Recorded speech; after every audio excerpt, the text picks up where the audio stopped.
Quien con sincero corazón en Cristo fiel confiare y con amor y compasión al prójimo ayudare, ante Dios por fe será, mas por sus obras probará que ni este Dios es hijo.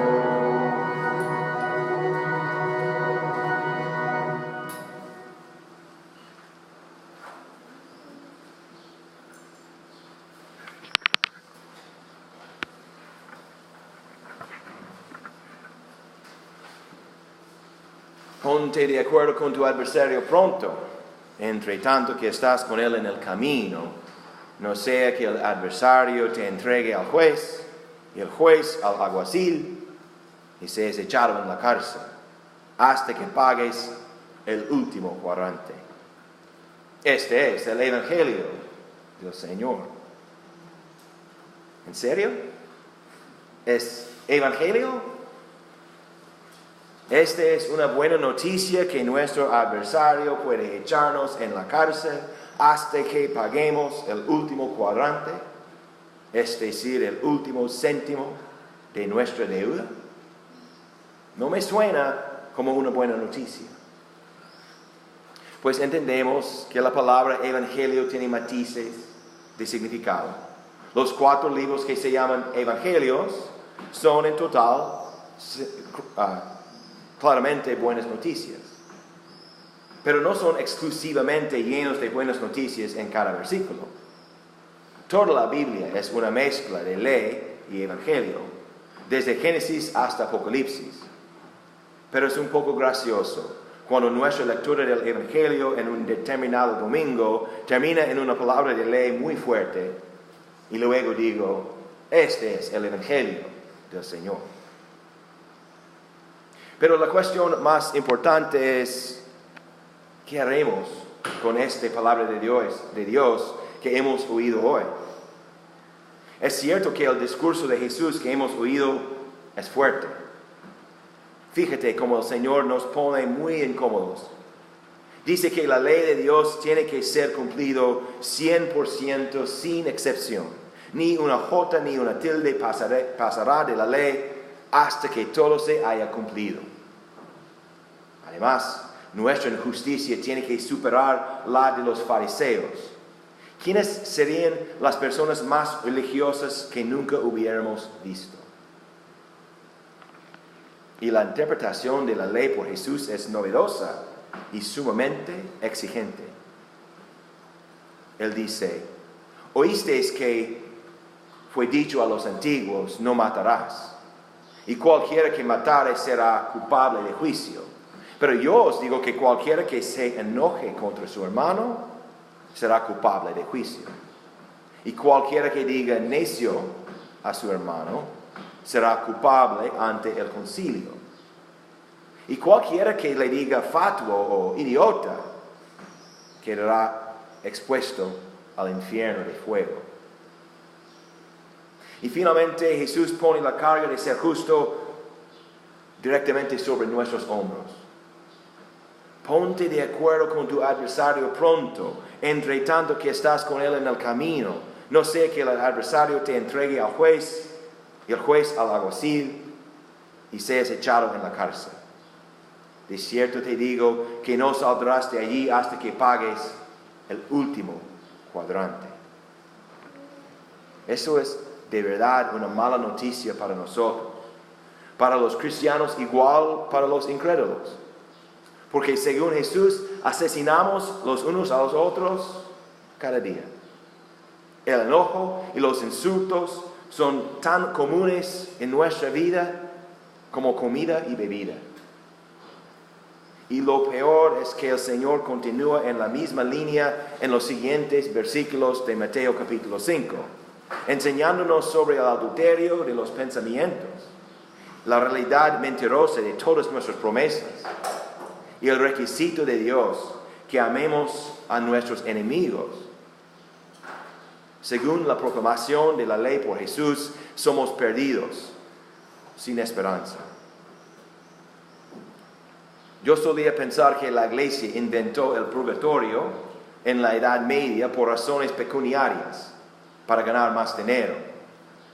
Después de todo, la proclamación de indulgencias que movió a Lutero a chispar la Reforma fue autorizada por el Papa para pagar el techo de la Basílica de San Pedro en Roma. Pero tal vez el motivo original fue un poco mejor. Todavía equivocado, pero más misericordioso. El purgatorio es la enseñanza falsa que los pecadores con una deuda de pecado en el día de su muerte van a un lugar entre el infierno y el cielo, donde pagan en sufrimientos por sus pecados restantes para eventualmente ganar el cielo. El purgatorio ha sido utilizado para ganar dinero, seguramente. Pero tal vez fue inventado originalmente por un pobre teólogo quien no pudo encontrar una salida de las palabras de Jesús en Mateo 5. El problema con purgatorio o cualquier otro esquema en lo cual tenemos que pagar el último céntimo de nuestra deuda de pecado es que el tesoro divino solo acepta monedas puras y perfectas. Los sacrificios tienen que ser sin manchas o defectos. Es como si aquí en la calle Serrano hubiera una tienda tan exclusiva que solamente aceptarían euros perfectamente nuevos, billetes sin ninguna arruga ni mancha. Pudiéramos entrar en tal tienda con 1,000,000 de euros viejos, no valdría nada. ¿Sabes cómo es? Una vez doblado, un billete nunca puede ser nuevo otra vez. Si intentamos limpiar o planchar el billete, su imperfección será aún más obvio. Y así es con Dios y el pago de la deuda del pecado humano. En teoría, pudiéramos con suficientes años, tal vez 1,000,000 de años, sufrir y pagar nuestra deuda en un purgatorio, si existiera tal lugar.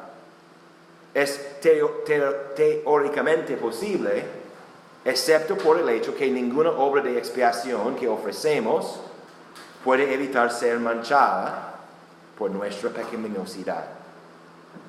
Nuestros sacrificios nunca son perfectos. Somos como esos billetes sucios. Si la tomamos en serio, no nos gusta nuestra lectura del Evangelio de hoy, porque sabemos que no hay ninguna salida para nosotros. Por nuestra parte, tenemos que enfrentar la realidad de que nunca podemos pagar el último cuadrante.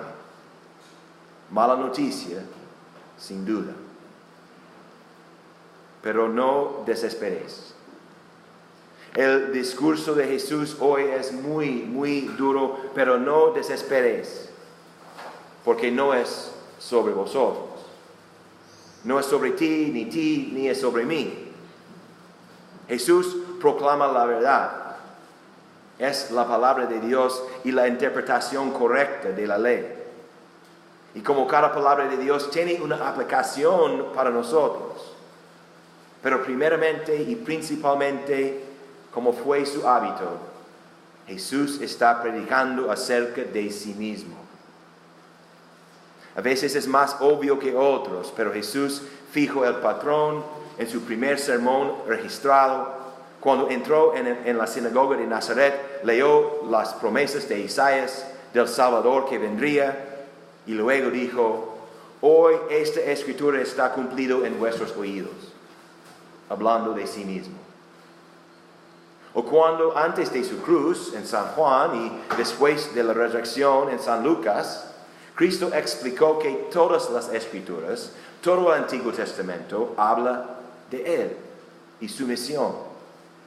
La Biblia entera, incluso los discursos de Jesús, es sumamente cristocéntrico.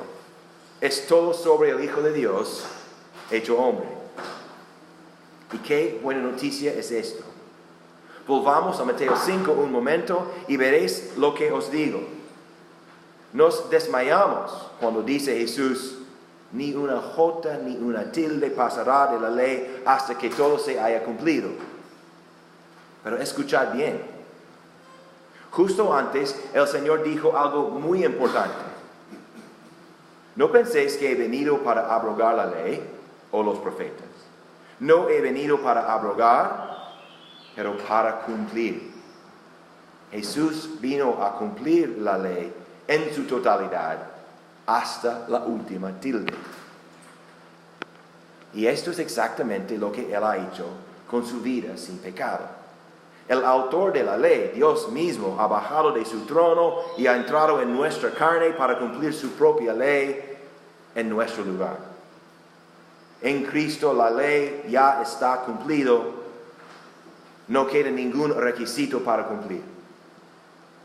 Fue Jesús quien nunca odió, nunca sintió un deseo impuro, nunca mintió, nunca codició, siempre amó perfectamente. ¿Y qué del requisito de amar a tus enemigos y hacer bien a ellos que te aborrecen? Esto es la mejor parte. Porque nosotros fuimos los enemigos de Cristo. Por nuestro pecado, por nuestra rebelión contra la buena voluntad de Dios, tú y yo fuimos enemigos del Santo Dios. No obstante, el Santo Dios en la persona de Cristo Jesús subió en la cruz para pagar el último cuadrante, el último céntimo que debimos a la vez, su Padre Celestial. En Cristo no queda deuda, es 100% pagado hasta el último cuadrante. Esta es la primera parte del gran intercambio. El Santo Hijo de Dios quitó los pecados del mundo.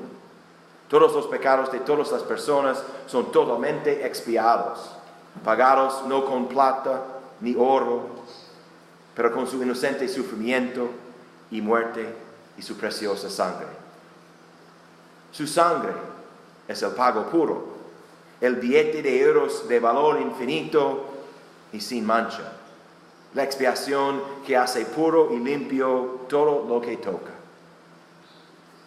La segunda parte del gran intercambio es cuando la sangre limpiadora de Jesús toca a ti, imputándote la justicia de Cristo, como en tu bautismo.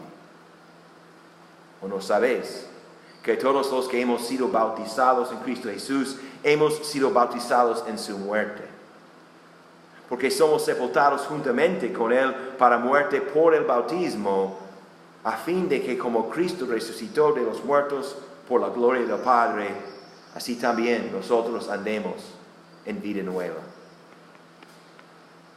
Nuestra motivación para vivir según los 10 mandamientos nunca puede ser para ganar el favor de Dios. Ya sabemos la futilidad de este camino. No, la motivación de seguir la ley de Dios es porque, aunque estuvimos sin esperanza, en Cristo hemos sido hechos vivos, justificados por su sangre, perdonados y renacidos para vivir con Dios para siempre. ¿Por qué no queríamos seguir la ley que ya ha sido cumplida para nosotros? La ley es claramente buena y somos liberados de su condenación en Cristo. Ahora podemos atrevernos de amar a Dios y al prójimo sin miedo. La sangre de Jesús, la cual es la moneda del reino de Dios, nos ha tocado a través del agua y la palabra. La sangre de Jesús es la autoridad y el poder de la palabra de perdón, la absolución de Dios en todas sus formas, liberalmente proclamado a todos por el Espíritu Santo, donde quiera el Evangelio está dicho. Y misterio de misterios, recibimos la sangre y el cuerpo de Cristo dentro de nosotros en la Santa Cena, el Evangelio que comemos, la medicina de inmortalidad, el perdón recibido por la boca, que nos fortalece para la vida cristiana. Cada vez que nos encontramos con la sangre de Cristo, el Espíritu nos anima a regocijarnos, porque es la prueba que nuestro último cuadrante ha sido pagado.